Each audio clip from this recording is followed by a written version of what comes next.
Well, hello again. It's been a long time since I've made a video. Way too long, in fact. I kind of feel bad for my few subscribers because some people have reached out to me for updates and all of that stuff. So the reason that this is taking so long is, like I mentioned in a previous video, we actually drove here from Vancouver. Did I mention we're driving to Honduras? We're driving to Honduras. So I was planning to make a big fat video about that trip, but I ended up with just these reams of video that was just going to end up being longer than The Lord of the Rings, so I ended up saying screw it all. So I'm just going to summarize this as best as I can. So basically, we left Vancouver with all of our worldly possessions and a cat, packed into a small van, and promptly broke down the very next day outside of Yakima, Washington. We managed to get it fixed in just a day by a really good mechanic in Yakima, but yeah, it sucked and it was really expensive. We're off to a bad start. So then we just kept on trucking through Oregon, Idaho, Utah, very briefly Colorado, New Mexico, and then Texas. So this was a really long drive, but for the sake of brevity, I'm going to say the highlights were renting a private little bath to ourselves in Miracle Hot Springs in Idaho and hiking through the hills looking at petroglyphs in Moab. That was awesome. Isn't that something? So this whole time we were sleeping in the van every second night, but there was a crazy cold front that was basically chasing us, and we could see the forecast in the days ahead getting colder and colder. So that made it interesting, sort of like a race against time. And when we got to Texas, it suddenly got a lot warmer. And then we found out that the aircon didn't work. I mean, I tested it when I bought the van, but it was December in Canada, so obviously the air was blowing cold, right? Anyway, I got pretty stressed out about this because not only were we uncomfortable, but my cat Mars is old and he has a heart condition, so we kind of had to make sure that we were keeping him hydrated and comfortable, and that can be pretty hard with a cat like him. We managed to cross all the way across Texas to Brownsville in just a day, and we crossed into Mexico on the Veterans International Bridge, also known as Puente Internacional General Ignacio Zaragoza, also known as Los Tomates. I'm saying this because somebody told me this is the crossing that is less of a hassle, so we went that way. And yeah, it was easy enough. Hello, Mexico. We drove straight down the east side of Mexico on the toll roads, and they were awesome. We spent the night in Tampico, where we had some really good food and, of course, a bunch of tacos. After that, we just kept going. We visited some gorgeous ruins in Tajín. We stopped in Coatzacoalcos briefly just to dip our feet in the ocean. We stayed at a swanky little resort in Palenque and then saw some more beautiful ruins before making our way to Guatemala. Now, I don't know if this is common knowledge, maybe for people who live close to the border, but when you drive into Mexico in your own vehicle, you have to stop and pay a registration fee of like $50 to register it temporarily in Mexico. But you also have to put down a deposit of something like $400 USD, and you get that back when you leave. So they just tell you, before you leave, stop at the same office at that border, and they'll give you your deposit back. What they don't tell you is that that office is closed Friday, Saturday, and Sunday. So we ended up getting there on Friday, and we're just like, well, we're not going to stop here for 3 days and wait for this, so we'll just worry about it later. We'll head to Honduras, and when we get there, we'll contact the Mexican authorities, and they'll refund us the money. Well, spoiler alert, no. They didn't send us the money. They didn't want to. I don't know if they make it this difficult on purpose. I mean, they would never do that, right? So that sucked.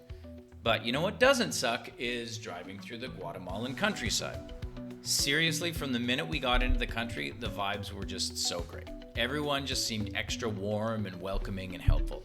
Even the border guards, when they were soliciting unspecified cash fees from us, had warm smiles and they were really nice. And that's important when you're getting shaken down for money. There might have been a little bit of WD-40 in that transaction, if you know what I mean. And if you don't, that's okay. But really, the people were great, and the countryside was beautiful. I mean, it wasn't really that different from southern Mexico, but I guess we were just really excited to be getting closer to our destination.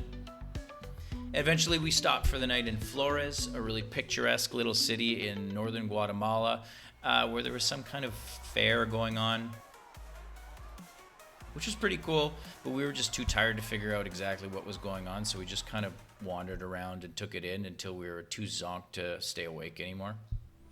The next day we got at her nice and early, we had a nice lunch in Rio Dulce and booked it to the final border.